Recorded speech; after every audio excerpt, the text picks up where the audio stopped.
Good evening, ladies and gentlemen. It's my pleasure to welcome you here this evening on behalf of the Roanoke Valley Science Museum and to have you take part in the continuing series of public forums which this body is presenting here in our Roanoke Valley. And now the format that we shall be into this evening. In the format of debate, there are different ways of doing it, and the leadership at the Science Museum has chosen this method to use tonight in approval of the two contestants. First, there will be a presentation which will help us understand why the question is very significant for us. Your presence is one indication of the significance of the question.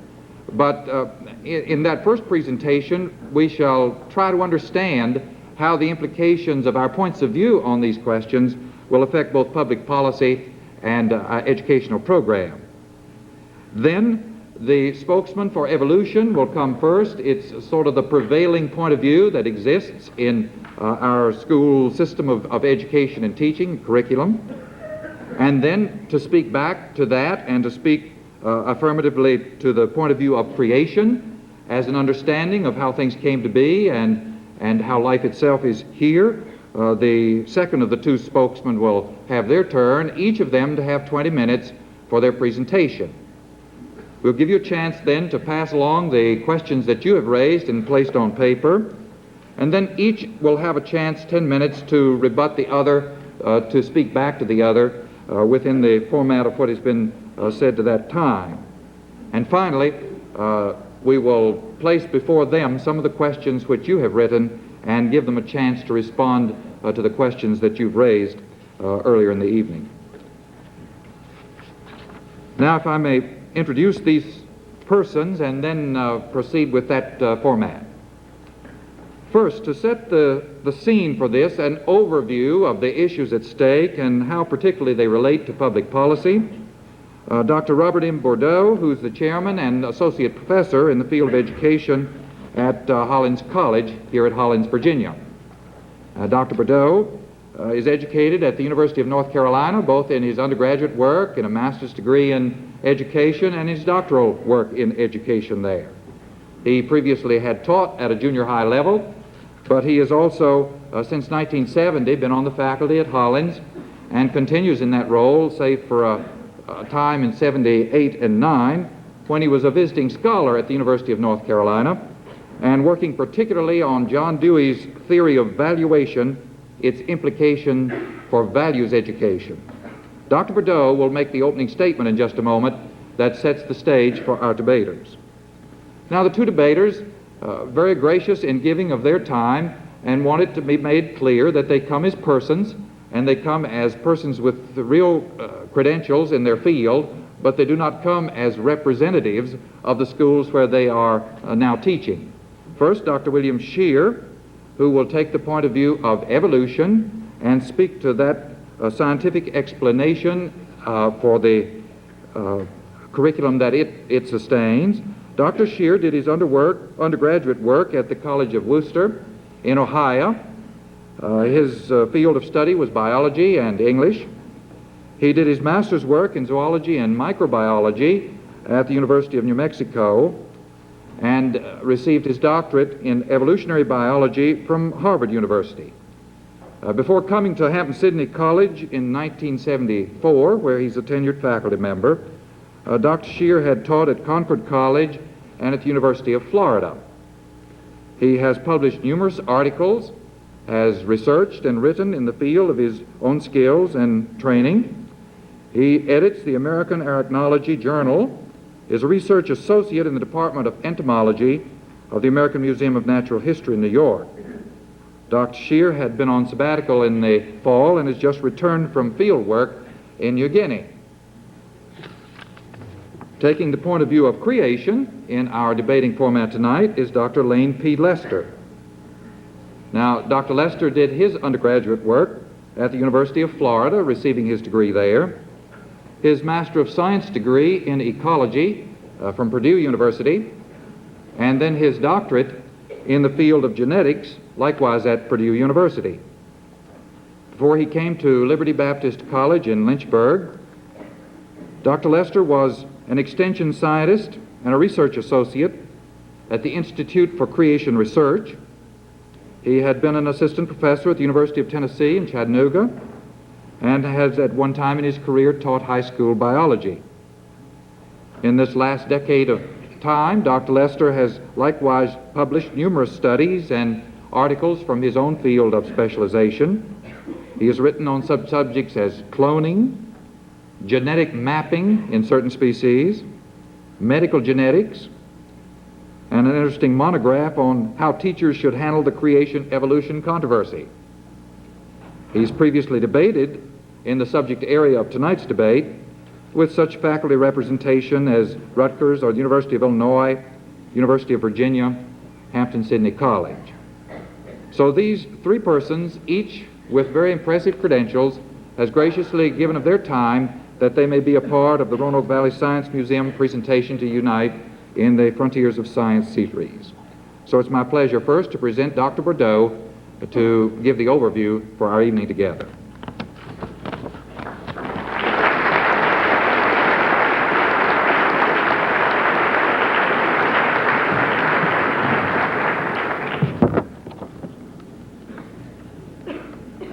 Thank you, Mr. Smith, Dr. Lester, and Dr. Shear. My purpose is to define the issue of evolution versus creationism as it affects the biology and science curriculum in the public schools. In doing so, I speak as an individual and in no way speak in any official capacity for any public school system. I have reason to believe, however, based on reading and talking to public school officials, that the questions I raise are similar to those others will raise. Let me make two brief points at the outset. First, the controversy aroused by the debate over evolution and creationism is almost entirely the result of the relation that controversy has to public education. Without public education as a focal point, and without the desire of many creationists to change the high school biology curriculum to reflect their view, there would be no widespread social controversy. The debate would be relegated to one among scientists. Second, from my viewpoint as an educator, the creationists are the challengers, and the burden of proof lies with them. This has nothing to do with the nature of the controversy. It would be the case for any group who demand a change in the school curriculum. The study of evolution has been a standard part of the biology curriculum for several decades. The vast majority of the scientific community accepts the area of evolution as a legitimate area of study.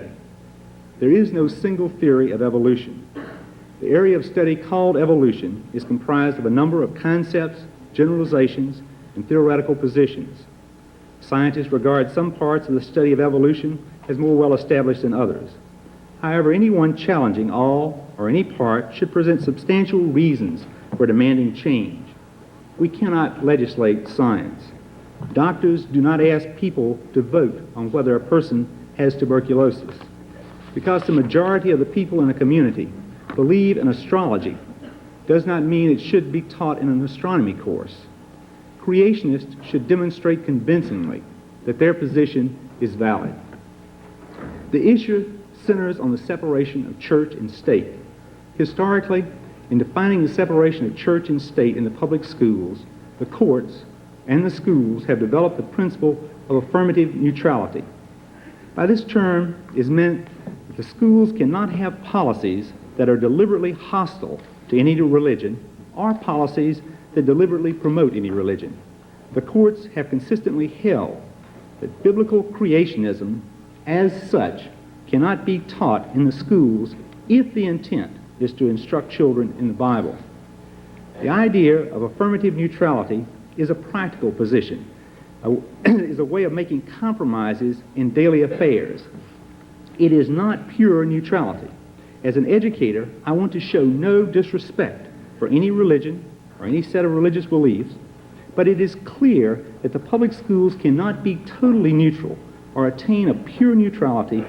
To try to do so is to teach nothing. There are dozens of different religions in this country, and within any religious group, many different beliefs. If everyone demands that nothing in the schools be in any way offensive or controversial, nothing can be taught. On a subject as simple as reading, There are groups that attack the way children in the first grade are taught to read as guideless, atheistic, and communistic. Every few years, the schools become the focal point for controversy when they teach something that is widely accepted by the majority of the people and has been taught for a number of years, but is suddenly found to offend a minority or an interest group. Some blacks have attacked the schools for teaching standard English. Other groups have insisted on the revision of history books. The list could go on and on. Many of these demands can and should be accommodated. The thorniest and most difficult cases of this type, however, involve religious beliefs. The schools teach something that the majority of the people accept, but which offends the religious beliefs of a minority. Those who demand change run into the problem of the separation of church and state. Creationism is this type of controversy. Even at this point, we should be careful about the issue and what is at stake. Biblical creationism, or scientific creationism, can be taught as part of a religion course or a social studies course, as one view about the creation of the universe. The schools can teach about the Bible, but they cannot give instruction in a particular religion. Many schools teach about religion every day. The scientific creationists, however, wish to make a more specific demand on the schools. They want scientific creationism taught in science courses as an alternative scientific explanation to the scientific study of evolution. They make two claims: that the scientific study of evolution is in fact a religion, and that scientific creationism is in fact a science. They want to neutralize the study of evolution by requiring the study of scientific creationism. They want to present both interpretations and let students decide for themselves. I have stated that the burden of proof is on the creationists.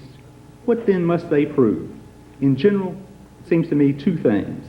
First, they must show that the teaching of evolution in biology classes is in effect a religion. If they cannot do this, if evolution is not religious in nature, then there is no need to insert creationism into the curriculum to balance it. The creationists maintain that evolutionary theory is religious theory. In particular, they claim that evolutionary theory is an important tenet of secular humanism, the religion of the modern age.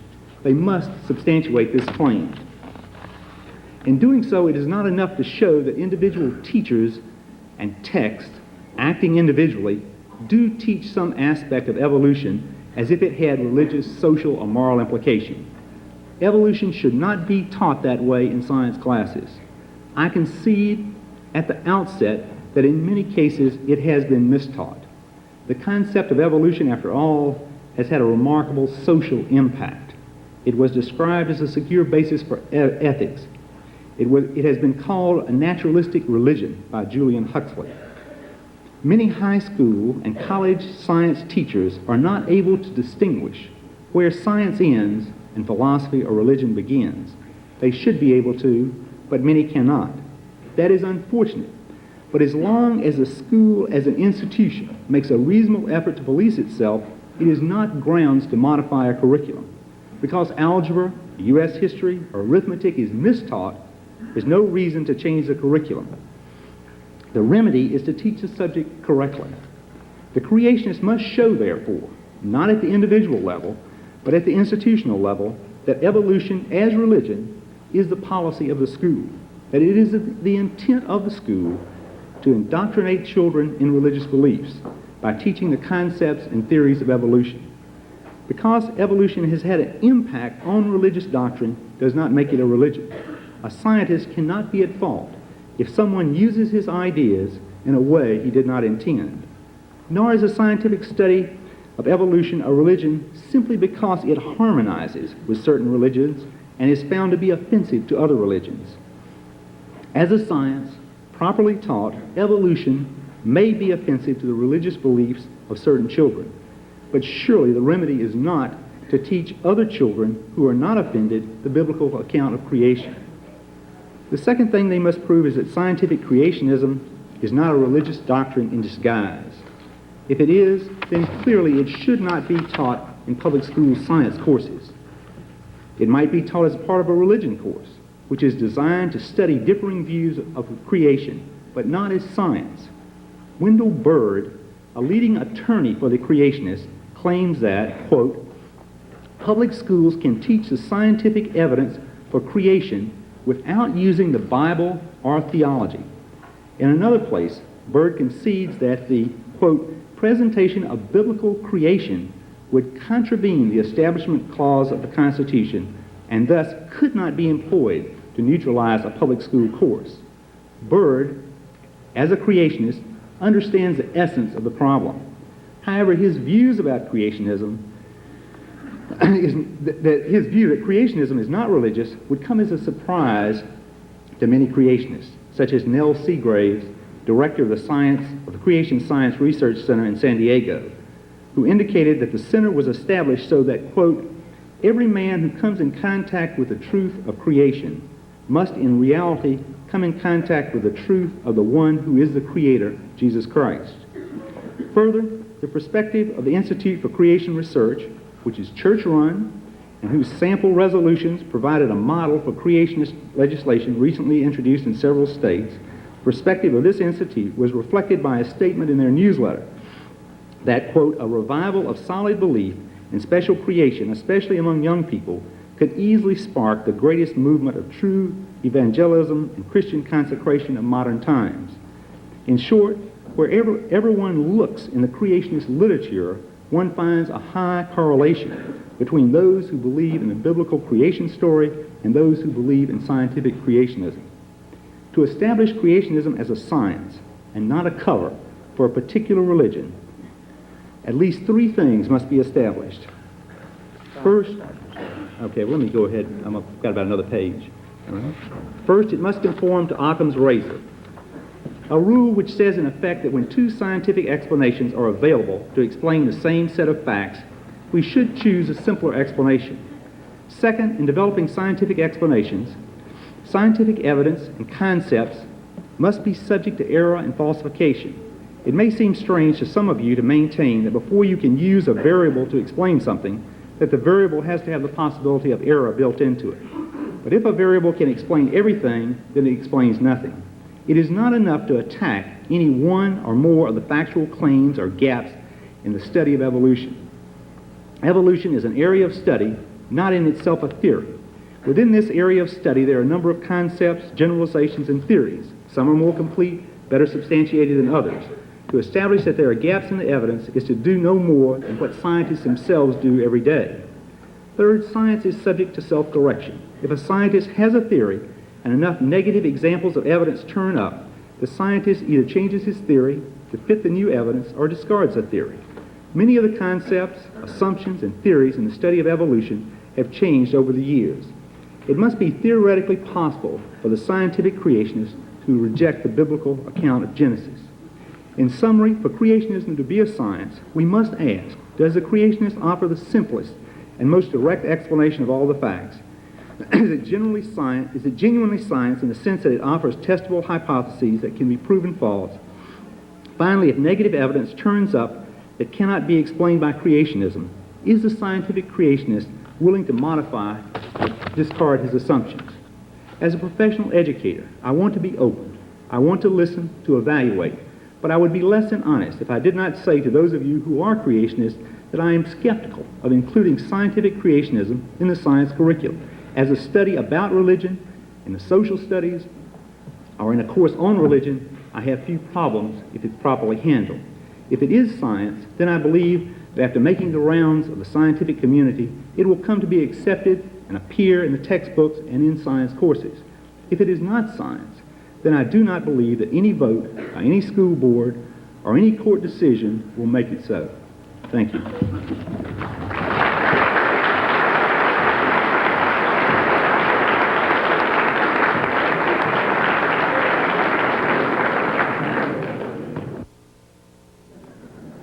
I want to thank the Roanoke Valley Science Museum, which is the finest science museum in Virginia, for inviting me here. Let's hear it.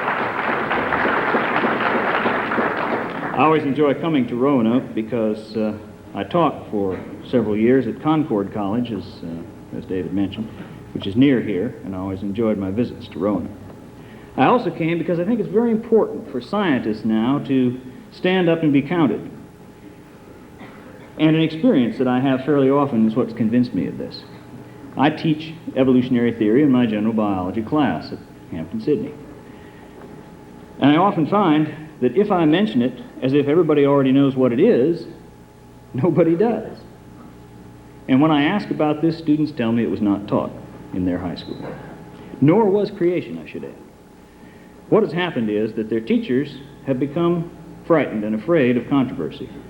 They're afraid that if they teach evolution or creation, someone in their community will criticize them and maybe even ask for their job, as has sometimes happened. So to some extent, even though creationists have repeatedly and always failed legally to force creationism into the curriculum or to drive evolution out, guerrilla warfare, you might say, has had its effects. Students come to college without one of our civilization's most basic ideas. Now, it's too easy to laugh off the creationists' claims. I think their claims are serious and have to be studied and examined seriously.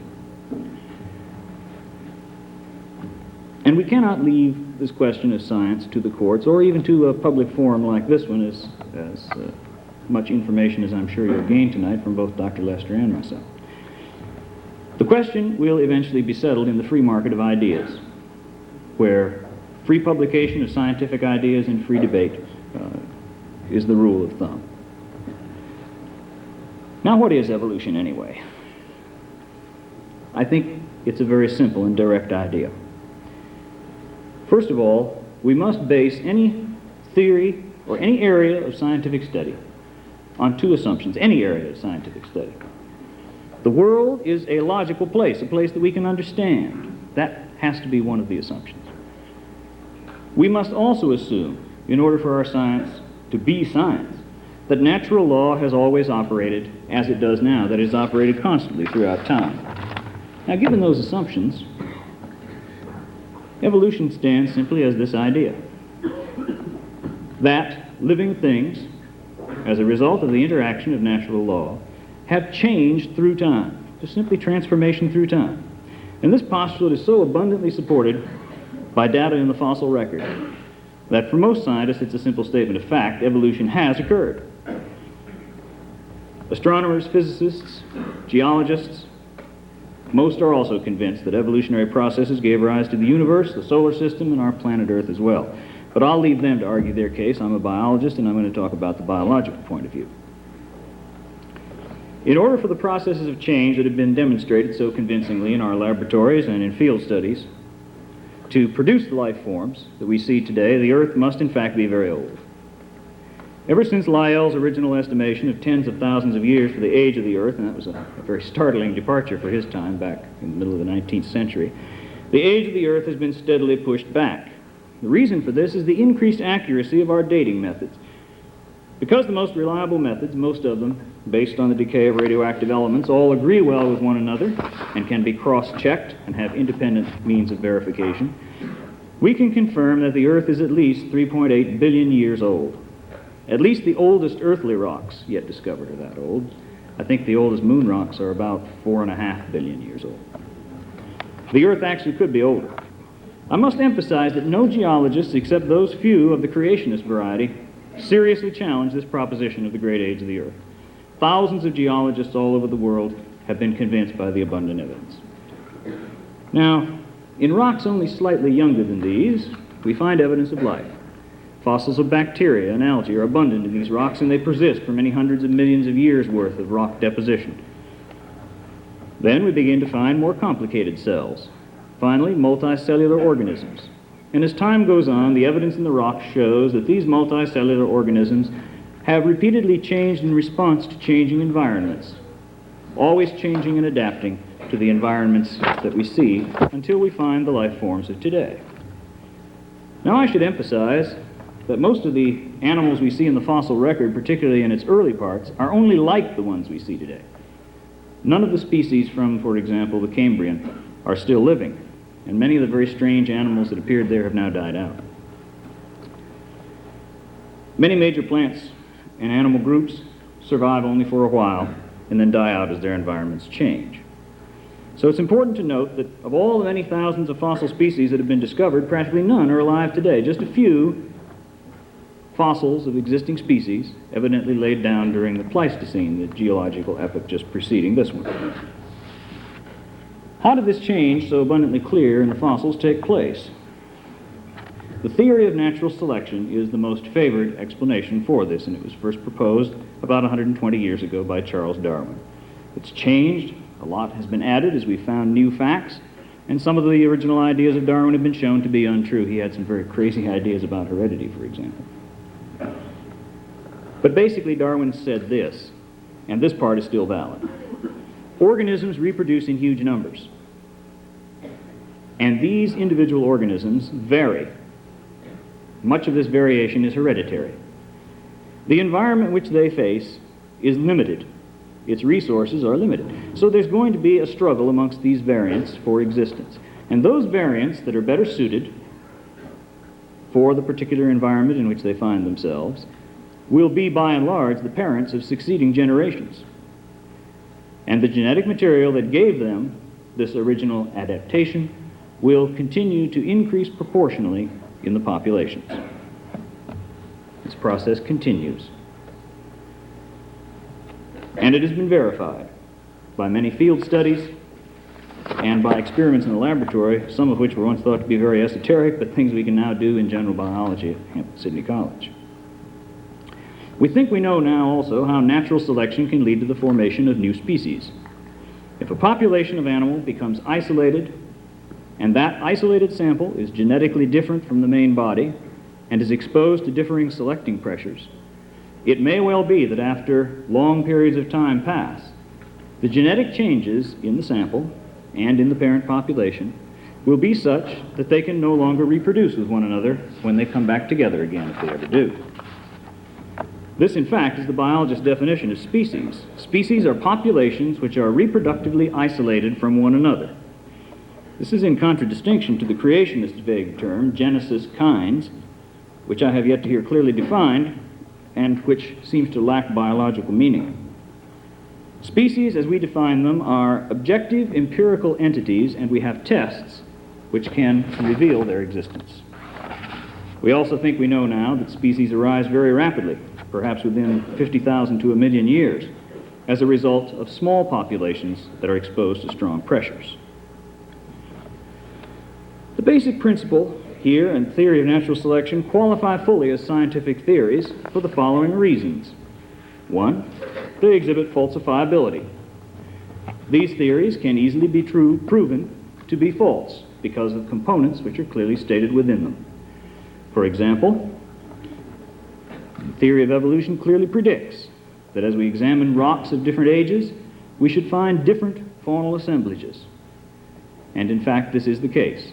If evolution did not occur, then we should find in the fossil record only fossils of organisms which are living today.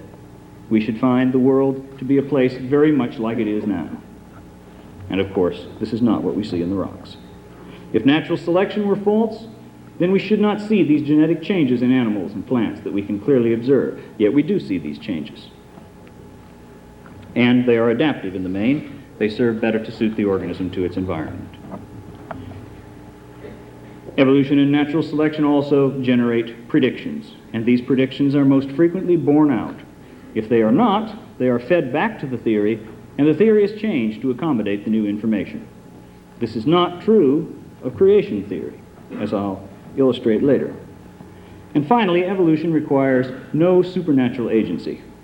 As I stated a few minutes ago, scientists must simply rule out any study of the supernatural. If we acknowledge the existence of supernatural forces that can be studied scientifically, then we destroy science, since such explanations stop research and multiply endlessly. Now, what about creationism? Is creationism scientific? Or is creation scientific? I really shouldn't say creationism and evolution. I should say creation and evolution, or creationism and evolutionism. I don't think it is scientific. Creationists state that the earth and all that's in it was created just a short time ago, just as it is now, except the Genesis flood messed things up a little bit. This creation was accomplished by supernatural means, and many other miracles have been necessary to keep it going, especially to get the flood started. And regardless of their claims, it's been repeatedly established that the source of and the authority for this story is the book of Genesis. For example, in order to be a member of the Creation Research Society, the big outfit in San Diego, you have to sign the following pledge. And I quote, "The Bible is the written word of God, and because it is inspired throughout, all its assertions are historically and scientifically true in the original autographs. To the student of nature, this means that the account of origins in Genesis is a factual presentation of simple historical truths." Further, in one of the most important creationist books, Evolution, The Fossils Say No, Dr. Duane Gish wrote, quote, "By creation we mean the bringing into being of the basic kinds of plants and animals by the process of sudden or fiat creation described in the first 2 chapters of Genesis." In his book, Cloning, Miracle or Menace, incidentally a very fine book by Dr. Lester, he states on page 36, "Our basic source book is the Bible. We begin in the Genesis record, which is neither fable nor true myth, but authoritative and true." Now this, plus the fact that of the hundreds of available creation stories, scientific creationism differs by only a few words from the first Genesis account, suggests that the conclusion or theory has come before the data. This is not science as I understand it. Now, I could go down further lists of the characteristics of science and show in each case how creation fails to meet these criteria, but time is growing short. Perhaps I'll have an opportunity to do that later. Let me just say this.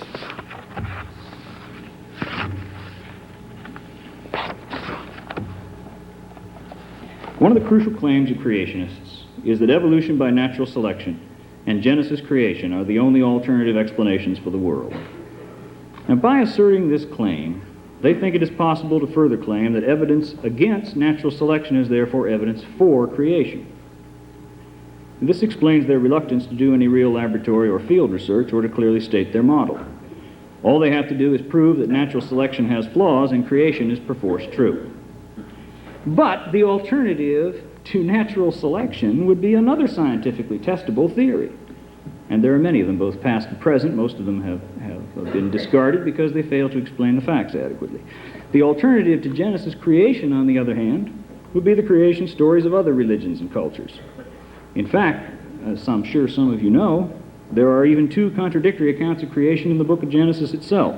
Creationists prefer the first one. The real truth is that the 2 ideas come from entirely separate realms of human thought and are not in competition except as the creationists try to force it to be so. The issue is not the absolute truth of either viewpoint. No biologist claims that evolution is an unchangeable and revealed word. Our theory is always subject to modification as new evidence comes in.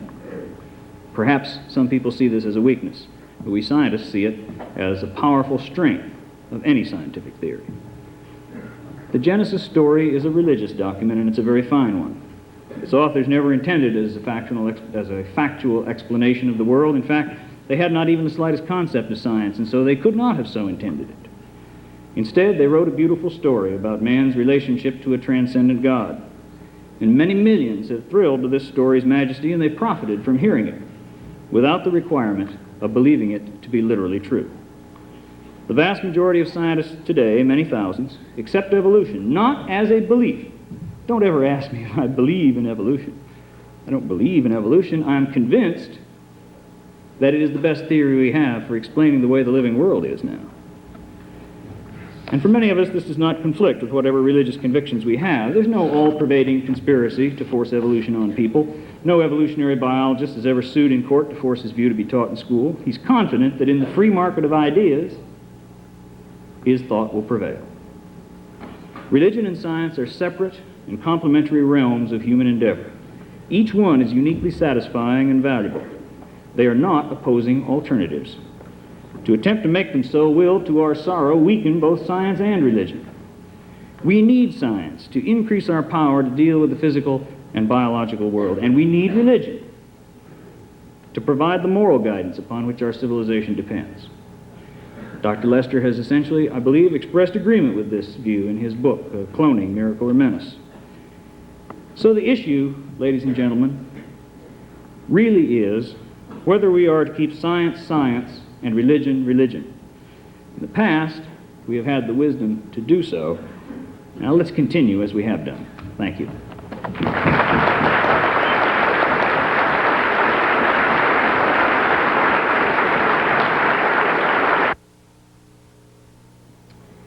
I'd like to consider with you, in the brief time we have, just a few of the facts from the history of life that relate to the creation model, and see how taking them at face value leads us to this conclusion. First of all, what about the beginning of life? How long ago did it happen? Well, certainly life is not any older than the universe. In fact, I believe we can be a little more specific as far as all scientific information is concerned and say that life is not any older than the earth. Well, how old is the earth? There are currently known at least 80 different processes going on in the earth and in space that can be measured, physical processes, which, if we accept certain assumptions, can be used to tell time. Well, what do these processes tell us about time? Half of the list gives us a maximum age for the earth in thousands of years. The other half of the list gives maximum ages in millions of years. Only a handful give us billions of years. Well, obviously, because these dates are scattered all over the place, it's not a very good way to tell time. But I think we can ask the question, could some of these processes provide more reliable clocks than others? And I think the answer is yes. Some of these processes deal with very large events and are much less likely to be altered by external circumstances. Such things as the decay of the Earth's magnetic field, the influx of cosmic dust on the Earth and the Moon. These types of huge processes give us ages for the Earth of less than 10,000 years. Now, processes such as radioactive decay do give ages in the billions of years. But here we're dealing with measurements of very small amounts of matter and measurements of processes which are subject to alteration by external factors. Well, if we're going to base our conclusion about the age of the Earth and the age of the life on that kind of evidence, we're going to have to conclude that life has only been around for a few thousand years. If that is true, then how did life begin? Here's another fact that we need to take at face value.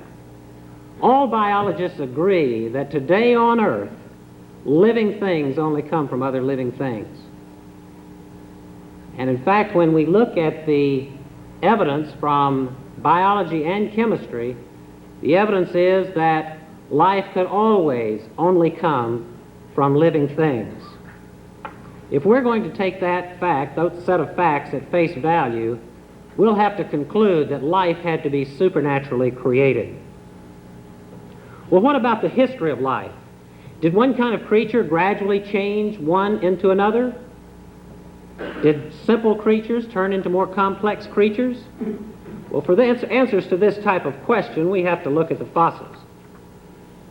The fossil record gives us our only set of real facts about the history of life, because fossils such as this trilobite are the remains or impressions of creatures that were once alive on the earth, and they died, and their remains or impressions were preserved in the earth's surface. What kind of facts do we learn from the fossil record? When we study the fossil record, we see that each major group of creature appears suddenly in the fossil record. Even in the deepest fossil-bearing layers, we find extremely complicated creatures suddenly present in the fossil record. Fish appear suddenly, amphibians appear suddenly, reptiles appear suddenly. Each major group appears suddenly in the fossil record. Well, again, taking these facts at face value, we conclude that since these creatures appear suddenly in the fossil record, they most likely appeared suddenly on the face of the earth. Now, there's also some interesting facts about how fossils are formed. You know, for a long time, people thought that fossils were formed gradually. They thought that, for example, a fish would die and would settle down to the bottom, and some mud would wash over it, and gradually it would turn into a fossil. But now we know better. Modern sedimentologists agree that it takes a catastrophe to make a fossil.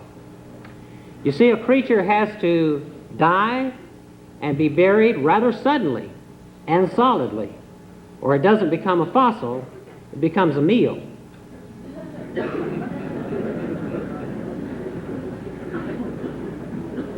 Now, in these few thousand years that life has been present on the earth, has there been a catastrophe that could produce all these fossils?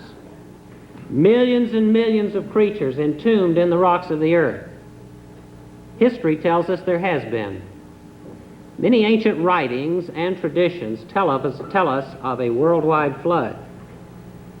And because we see that almost all fossils are water deposited, the most logical conclusion is that this worldwide flood produced almost all of the fossil record.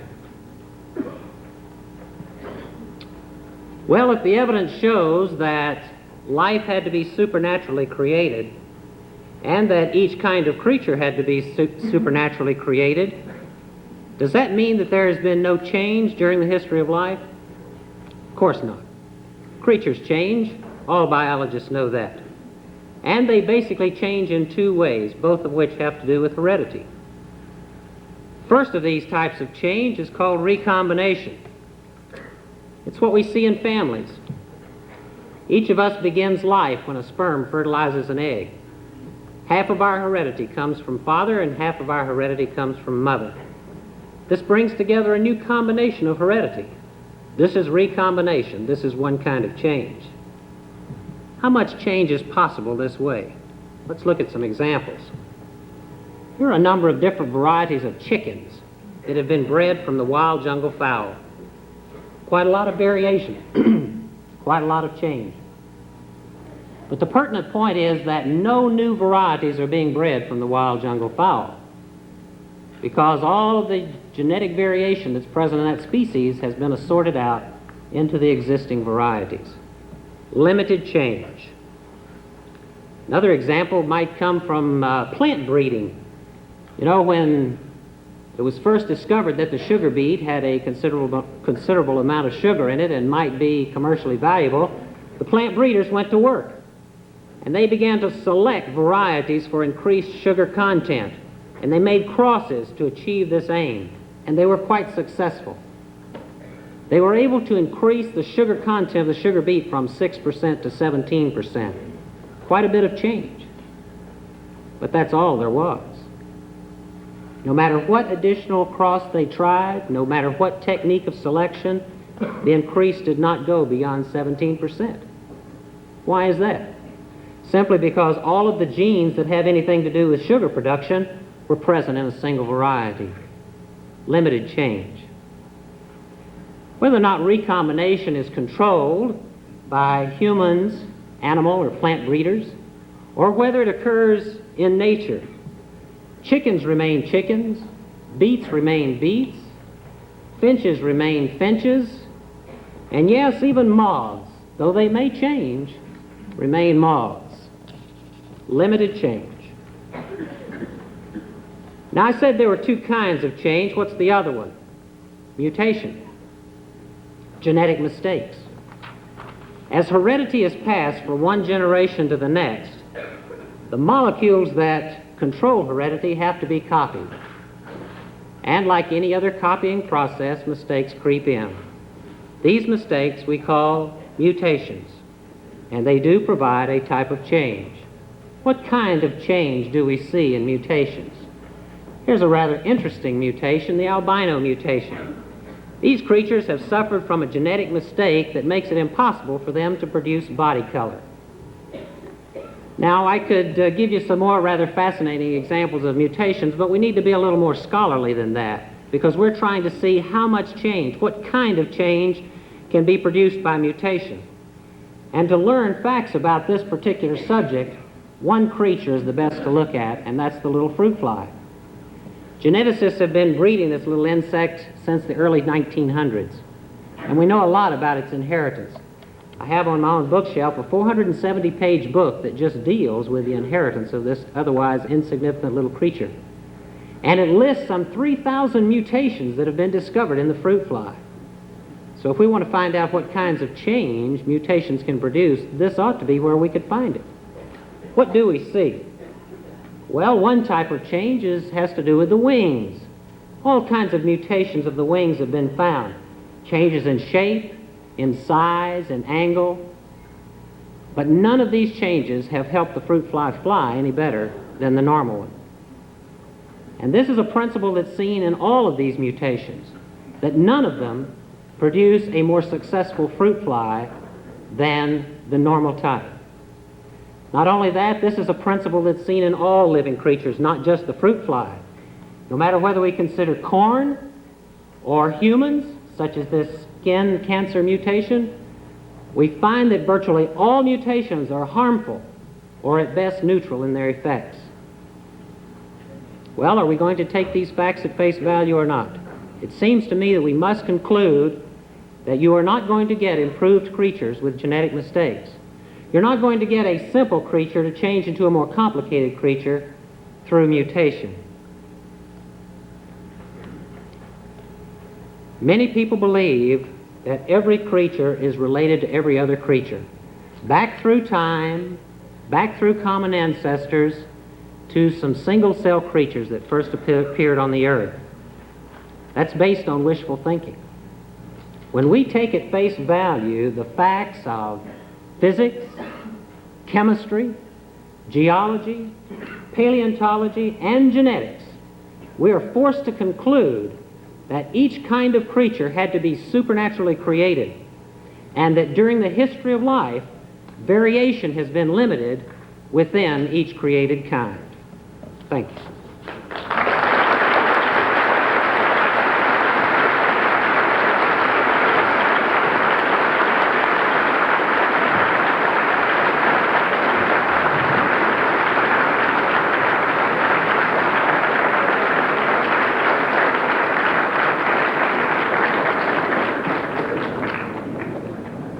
I'm not taking sides, but would the angels turn on the heavens for a little bit now and give us some light? And would you, as quickly as you can, please, prepare any questions that you may want to address to these two debaters? And would the marshals move down the aisles and with dispatch get a hold of those papers and bring them forward just as quickly as you can? Just for 3 or 4 minutes here, we'll be doing this process, so if you will help us and move quickly, we'll continue with the rebuttal in just about that length of time. All right, if we may be seated, we'll take the same order in which we began. We shall hear from Dr. Shear as he speaks back. Again, I think the basic slant of creationist arguments is visible in Dr. Lester's remarks, in the sense that no direct evidence, no direct, positive, objectively verifiable evidence of creation was presented, but evolution was simply criticized. Dr. Lester did not clearly state his creation model. How old is the Earth? In order for a measurement of the age of the Earth to be accurate, it must be, as Dr. Lester accurately stated, independent of changes or perturbations that are caused by the environment. It must be strictly time-dependent, and its rate must be dependable through time. Now, not all methods, obviously, are equally valid, so vote-taking amongst the 60 or 80 or however many methods there are is meaningless. One valid method is worth 100 invalid ones. I am surprised at the assumption that large events are less likely to be perturbed. In fact, Dr. Lester mentioned Mr. Schlusser's calculation of the age of the Earth based on the decay of the Earth's magnetic field. He finds the Earth to be only about 10,000 years old or so. But Dr. Schlusser, or Mr. Schlusser, I'm not sure of his credentials, made an assumption here, of course, that any student of geophysics knows to be untrue. He assumed that the Earth's magnetic field is never renewed, and in fact it is periodically renewed by the movements of the Earth's liquid core. Now, Dr. Lester has also asserted that the fossil record contains no intermediates between major groups of plants and animals. I don't agree. Certainly there are some groups of plants and animals which do appear suddenly in the fossil record, but they appear in different strata and always in the same ones wherever the fossil record is clear enough to show them. Therefore, they originated at different times, not all at the same time, as the creation model, I think, would have us believe. Further, paleontologists have shown that between major groups of organisms there are abundant intermediate forms. In particular, the reptiles versus the mammals. There are so many forms that you can't distinguish whether they're a reptile or a mammal, that many paleontologists have just thrown up their hands at trying to classify them. Let's see. Fossilization requires catastrophes. Well, that may be so. But there are catastrophes, and then there are catastrophes. There are small local floods which would easily bury a trilobite. They're little, you know. Bigger local floods that could bury a dinosaur. Falls into crevices that could result in the burial and fossilization of a woolly mammoth. The fact that fossilization requires sudden burial does not prove that there was a worldwide flood. It suggests there may have been a flood somewhere. And what about the worldwide flood that we see in ancient records described many times? Well, what was the world to the Sumerians? It was Mesopotamia, the land between the rivers. That was their world, and a worldwide flood was a flood that flooded the land between the rivers. And in any case, if all of this sedimentary rock, some of it, ladies and gentlemen, 20 kilometers thick, was deposited suddenly as a result of a flood, think of the huge amounts of water that must have been necessary. Think of the velocity with which that water would have to move to, within 1 year, deposit 20 kilometers of sedimentary rock. And what about the desert deposits? What about the deposits that geologists have clearly identified as being fossilized dunes? How did sand dunes and records of desert life form underwater? I still don't have a clear definition of this Genesis kind sort of thing. Nobody, scientist that I know of, has ever claimed that all the different varieties of chickens are not the same species. Of course they are. I think Dr. Lester is confusing his terminology. He seems to use the words variety, species, and kind separately. We have specific definitions, especially for species. The problem we are trying to explain is what is the origin of species. And a species is a reproductively isolated population. The theory of natural selection, and now the newer theory of punctuational equilibrium, goes a long way towards explaining how these species originate. We don't claim to have the whole answer. We're not ready to stop research. We'll continue and hope we can find more information on it. Now, I have a couple of questions that I hope perhaps Dr. Lester would want to respond to and answer during his rebuttal period. What about all that water for the flood? Where did that come from? How did koala bears and kangaroos get to the Middle East to get on the ark? What about bacteria and protozoa? Did Noah gather up a pair of each species of bacteria and protozoa for the ark? Now I'm not saying this to amuse you, because these are serious questions. These are questions that proponents of the creation model must be ready to answer, because if they state, as I believe they do, that all life now on Earth descended from flood survivors and is not alterable within Genesis kinds or outside Genesis kinds, whatever that means, then they must answer these questions. Why are there clear orders of fossils in the rocks, for example? How do you explain strata superimposed on one another bearing footprints? Dinosaur footprints in this stratum, then a layer of rock, then more footprints, then a layer of rock, then more footprints. How could that be explained by a worldwide, all-consuming flood? And finally, I think any of you who have had any experience caring for farm animals might legitimately wonder how it was that Noah and his family fed all of those animals, and how they took care of other problems that might have developed. I think that the only answer to these questions is that one must invoke a miracle each time. And if every time a question comes up you have to invoke a miracle, that is not science. Miracles are not science. They may occur, they may happen, but they cannot be studied or explained scientifically. And so I maintain my point, ladies and gentlemen, that creation does not constitute science and ought not to be a part of a science curriculum. Thank you.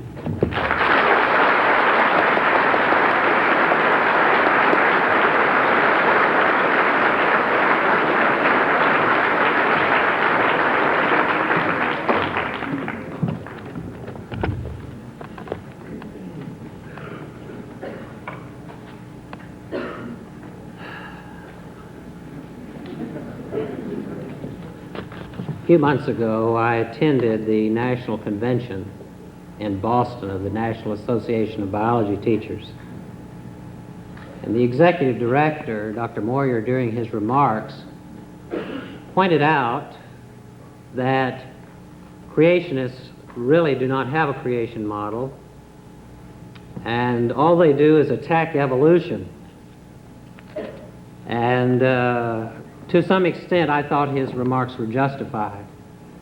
Of course, I also believe that when there are only two basic ideas to explain origins, eliminating one does support the other.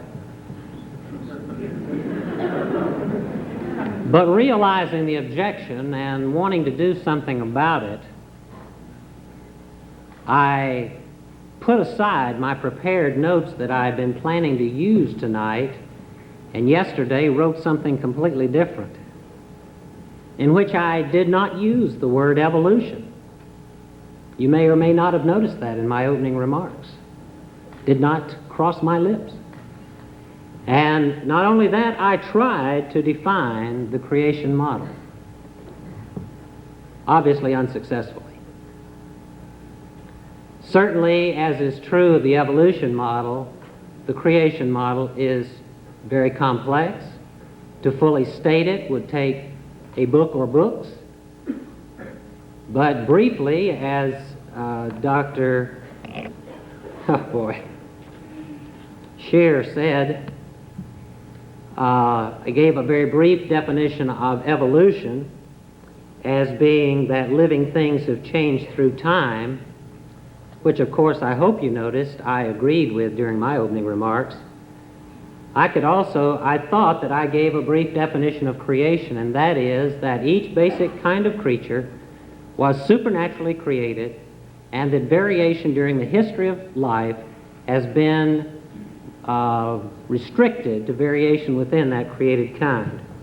But I suppose I might as well give up, because although I said that, it was not communicated. Now I've got lots of little goodies here that I picked up along the way that I will just have to see how long the time lasts. First of all, the concept of dating. I picked up a few interesting things about dating methods. And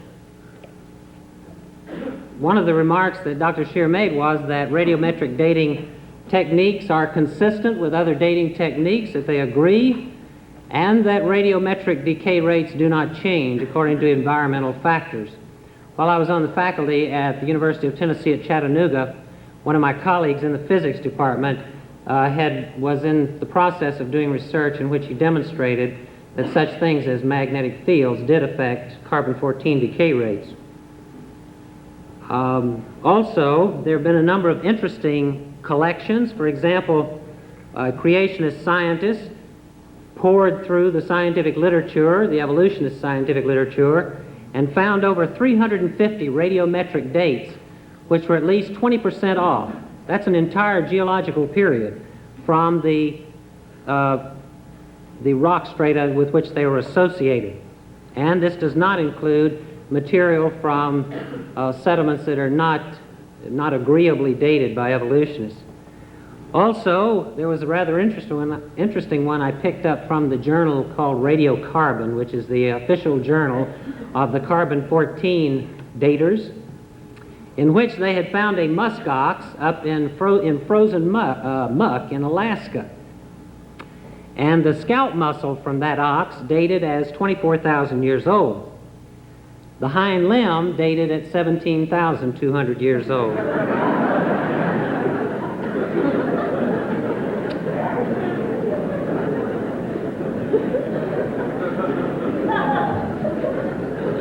A very interesting, Dr. Shear also raised the concept of footprints. And certainly the concept of footprints raises some interesting questions. Certainly some of the footprints that are preserved in the Earth's surface were not deposited in the flood. In other words, we don't see these people running through the floodwaters and leaving their footprints. But evolutionists like footprints very much. We just have to see how long the time lasts. First of all, the concept of dating. I picked up a few interesting things about dating methods. And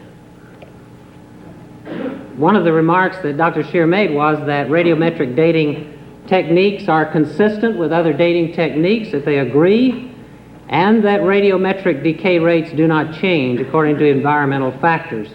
While I was on the faculty at the University of Tennessee at Chattanooga, one of my colleagues in the physics department was in the process of doing research in which he demonstrated that such things as magnetic fields did affect carbon-14 decay rates.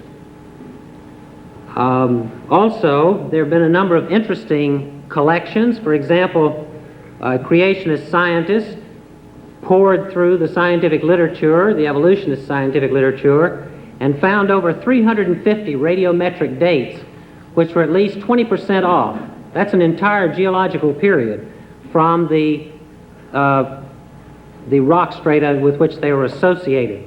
And this does not include material from sediments that are not agreeably dated by evolutionists. Also, there was a rather interesting one I picked up from the journal called Radiocarbon, which is the official journal of the carbon-14 daters, in which they had found a musk ox up in frozen muck in Alaska. And the scalp muscle from that ox dated as 24,000 years old. The hind limb dated at 17,200 years old.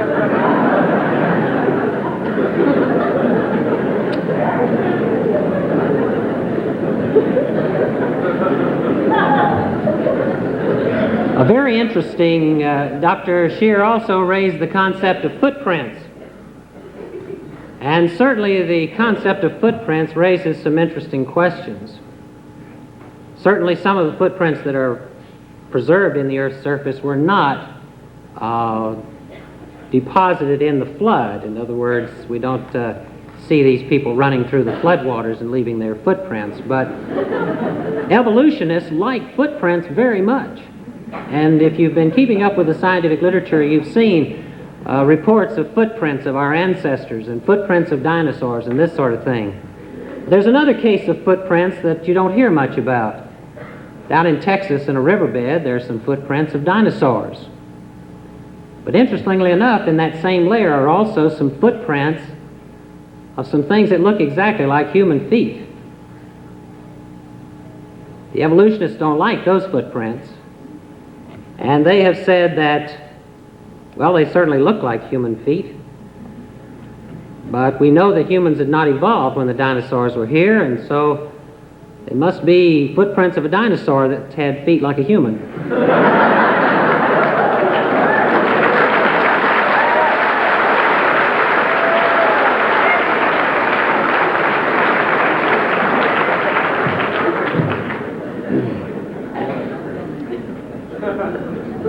And of course there have been accusations of hoax, in other words, that the footprints were carved into the rocks.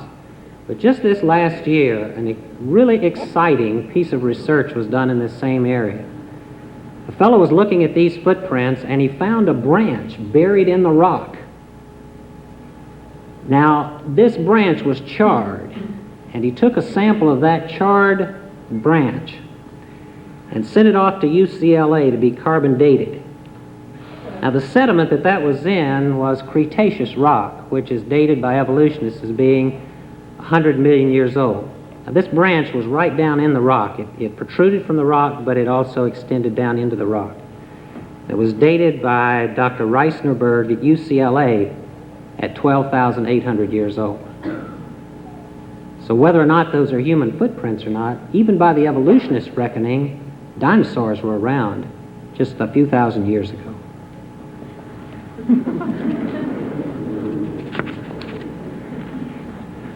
Oh, gee, let's see, there's so many things here. How about the species? I was sort of put on the hot seat here about species and kinds. And Dr. Shear very rightly gave you the biological definition of a species. The only problem is you just can't apply that very often, because most of the time you don't have any information about all the reproductive relationships of various creatures. While I was at the University of Tennessee at Chattanooga, one of my colleagues in the biology department was a taxonomist studying insects, and he was giving species names to insects. The only thing was, the insects he was giving the names to had been mailed to him from China in alcohol. Now, there was no way he could have any information about their breeding habits. Also, how about the fossils? We have species names given to the fossils. Again, no information about what kind of breeding relationships took place there. Not only that, species are known to interbreed in many cases. Now, perhaps all the chickens belong to the same species, but how about the domestic dog? Wild dogs, jackals, foxes, wolves, all of which are known to interbreed, even though they do belong to separate species according to taxonomist naming. Actually, the created kind is the only one that has an objective existence, a biological existence, if you will. Now, it's true that you can't always tell what a created kind is, just like we can't always tell exactly what happened in the fossil record, because nobody was there watching them. But the created kind we do define as a workable definition, or a working definition. Members of a created kind are those creatures in which some type of fertilization is possible. It is possible for an egg and a sperm to fertilize and then to undergo a certain number of divisions at the minimum. Now, this is not a perfect definition. As I say, it's just a working one. And research is going forward to see just what types of creatures might fit under certain created kinds. Many species of the waterfowl, ducks and swans even, interbreed, and so they seem to belong to the same created kind.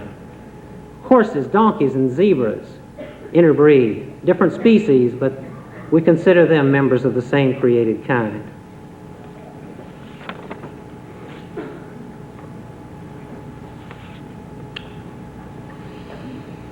Oh, me.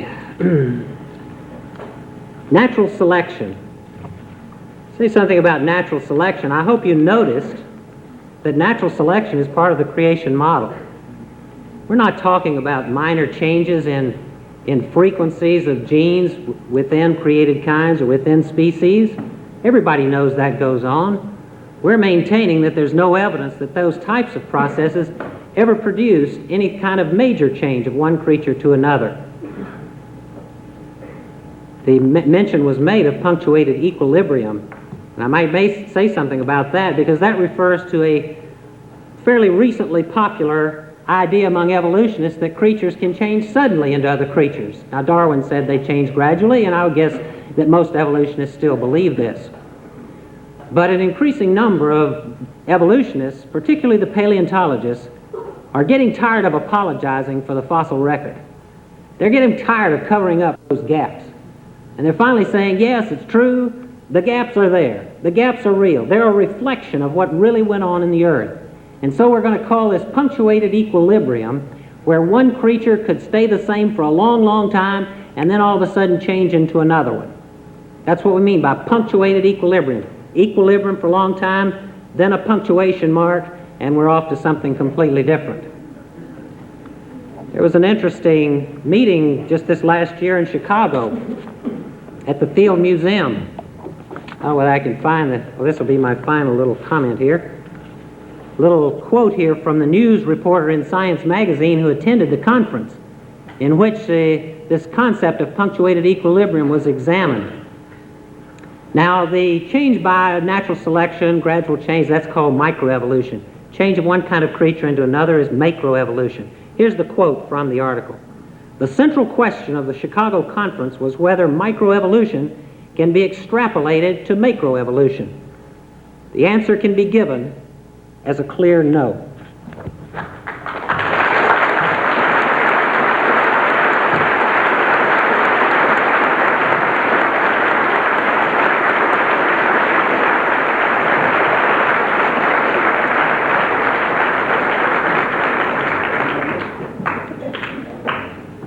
You've offered many, many questions, and Dr. Bourdeaux and I have been trying to group some of these and see some sense of what some of the questions may be that are occurring in your minds. Dr. Shear, I'm going to ask you to come here, please, as we look at two or three of these, and they're somewhere in the same ballpark. If in talking over there we missed and you've already addressed them, why, just correct me and such as this. But the kinds of questions that are addressed here, what is your explanation of the sudden appearance, Dr. Lester's phrase, of a species in fossil? What explanation do you have for the lack of evidence of any kind for genetic links from species to species in some of the fossil records? I would like to ask you to answer this question that Darwin proposed in his evolutionary theory. Surely we must find some intermediate fossils among the evolutionary changes. Why then do we not find these intermediate changes among the fossil records, these kinds of fossil questions? All right. Well, let's see. What is your explanation of the sudden appearance of a species amongst the fossils? I think that there is a good explanation that provides a testable model for that. This theory of punctuated equilibrium is very new. We're still discussing it, checking it to see if it's consistent with the data. If it's not consistent with the data, then it'll be discarded, and the search for another explanation will go on. It won't be stopped. If we simply assumed, threw up our hands and said, well, these species appear suddenly in the record because they were created, well, that's the end. That's the answer. There's no further research possible. My explanation of the sudden appearance of a species in fossils would be this. From what we know of the genetic makeup of populations, it's entirely likely that a small group of a pre-existing population could be isolated in an environment carrying only a sample of all the genes of the parent population, subjected to strong selective pressures over a period of 50,000 to a million years. Genetic incompatibility clearly could develop. This can be demonstrated first with a hypothetical mathematical model, and it may even be possible to test this in populations such as those of bacteria, which multiply very rapidly and carry out many generations each day.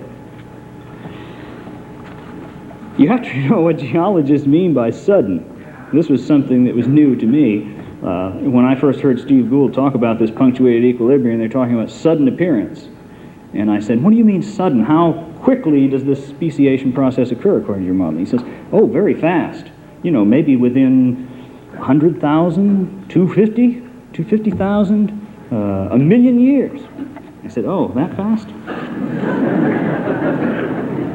No, we don't postulate that a creature suddenly turns into another one. You know, you turn your head and your cat is a rabbit. That's not what we're talking about.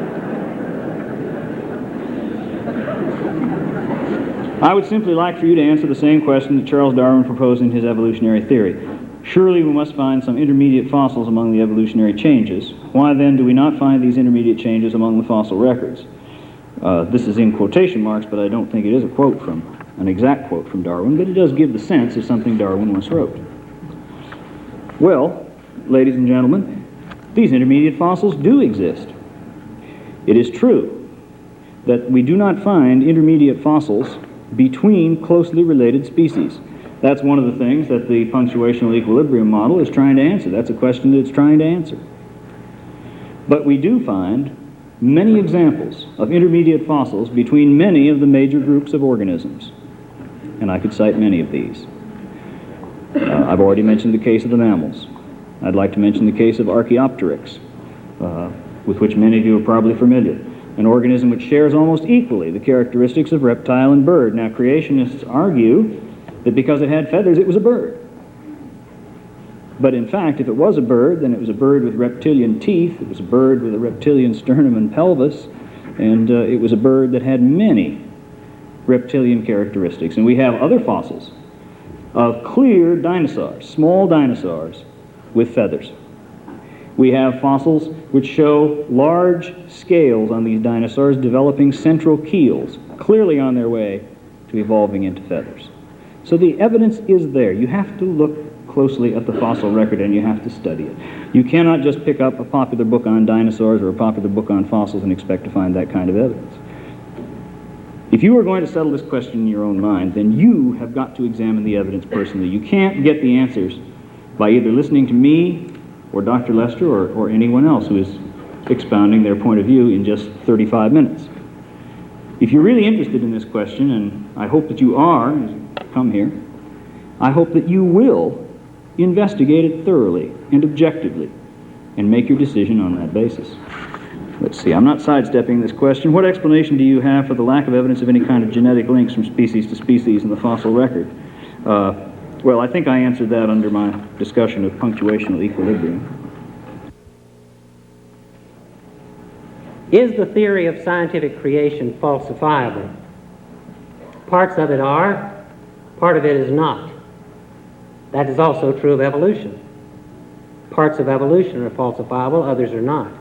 The part of evolution that says that creatures changed into other creatures through time is not falsifiable because there's no way that we can observe the process. There's no way we can test it. Now, we have some facts in the fossil record that can be interpreted in that way, or they can be interpreted, as I showed you, in terms of creation. But neither model, creation or evolution, can be falsified to that extent. Parts of each can be falsified. Before creationists with scientific training began looking at the matter, it was believed that every single species had been specially created and that there had been no change through time. No new species had arisen and none had become extinct. That was a part of the creation model, if you will, that was falsifiable, and it turned out to be false. Because as biologists got into the game and began looking at the data, they saw that, first of all, as I already indicated, that species is not a very precise word anyway. And that, indeed, species did seem to have arisen through time, and some did become extinct. So to that extent, creationism is falsifiable, just as is evolutionism.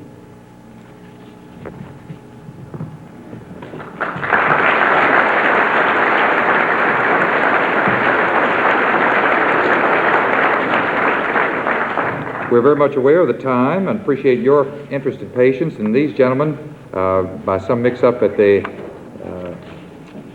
restaurant where they were gathering for dinner, their dinner came so late that they went without eating in order to get here on time. And so I know that rather than have them take on each other, well, we're going to limit ourselves to one more exchange. And there seem to be some questions here which have to do with the second law of thermodynamics addressed to each of you. So let's hear them and have both of you respond to this kind of thing.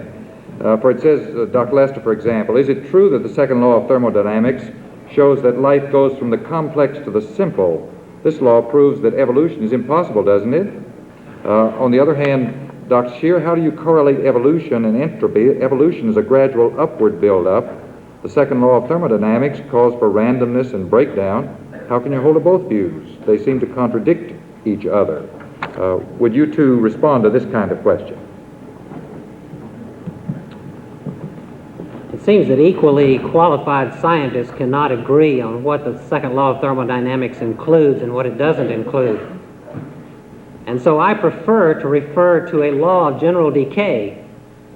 I guess it's Lester's law of general decay. I don't know if anybody else has stated it or not, but I think each one of us, in our own personal experience, knows that this is true, that things tend to go from a state of order to the state of less order.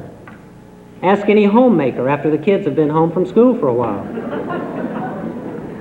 Really, it's a matter of common experience. There shouldn't be any controversy that that's a general principle in this entire creation that we're in. And so from that principle, we do not expect that things would go from a state of less order to a state of higher order. But we do find one exception to that rule, and that is in living things. Each life starts off as a fertilized egg. and becomes more and more complex as it develops.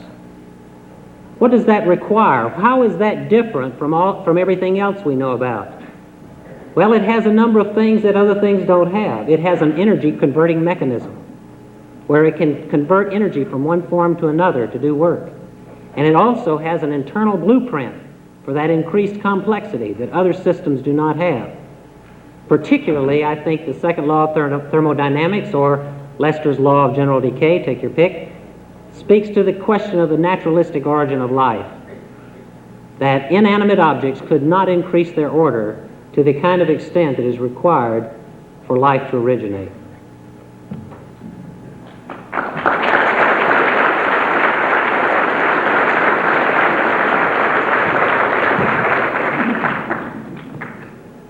I think I can subscribe to at least one part of Lester's law, and that is that things do seem to go from bad to worse. The second law of thermodynamics, stated simply, says that in the universe as a whole, entropy increases. That means something to you, doesn't it? It doesn't mean a whole lot to me at this point, but entropy is simply a measure of disorder. And in the universe as a whole, there is increasing disorder. And I guess that means that eventually, when the clock finally runs down, all of the matter in the universe will be evenly distributed, and the universe will be the same temperature all over. Now, that second law of thermodynamics applies to the universe as a whole. But as Dr. Lester has pointed out, there are exceptions. But living things are not the only exceptions. For example, when a crystal forms out of a saturated solution, that is a reversal of entropy in that local system. When you combine in your chemistry classroom two simple substances and come up with more complex molecules, that is a conversion of energy into order. Now, the creationist argument that the second law of thermodynamics forbids evolution makes an assumption that is untrue. Well, it makes two of them, actually, and that is that there must be some innate organizing program. I don't think that any physicist is ready to postulate that matter itself has some innate organizing program, but they may certainly be willing to say that because of the law of gravity, because of the different particles of which atoms are made up, they can combine in certain ways that increase their order if their system is open to energy. Well, here on Earth, we have a wonderfully open system, open to energy, open to something like 147 trillion kilowatts of solar energy every day. Creationists do not follow the point that there is an exchange between energy and order, that energy input is more than adequate to account for the reversal of entropy that we see among living beings. And as this is true of individual living beings, it is true of the organization of life as a whole in the phylogenetic scheme. Now, that's the way I read the second law of thermodynamics. And I think that's pretty close to a physicist's reading. I hope so. The physicist who told me it was is somebody I respect very much. Anything more on that, David? I think that's it.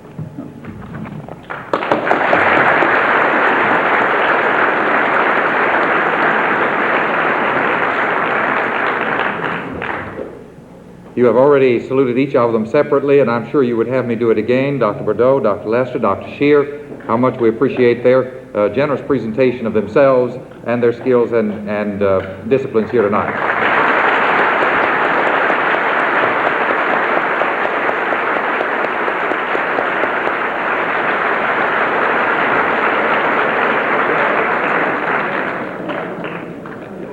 Certainly Dr. Krakow from the Museum of Science and his associate, Mr. Bentley, are to be thanked for the way in which they have put this together.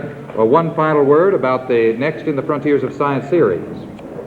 First, on behalf of the Roanoke Valley Science Museum, I'd like to thank you all for coming tonight. I'd like to invite you to the March Frontiers of Science lecture on Thursday, March 5th. It deals with the Shroud of Turin, another somewhat controversial topic. It will be at 8 p.m. and it will be held at the Sheraton Motor Inn. So thank you again for coming. We'd like to invite you all to come to the Science Museum and to attend the rest of the lecture series. Thank you.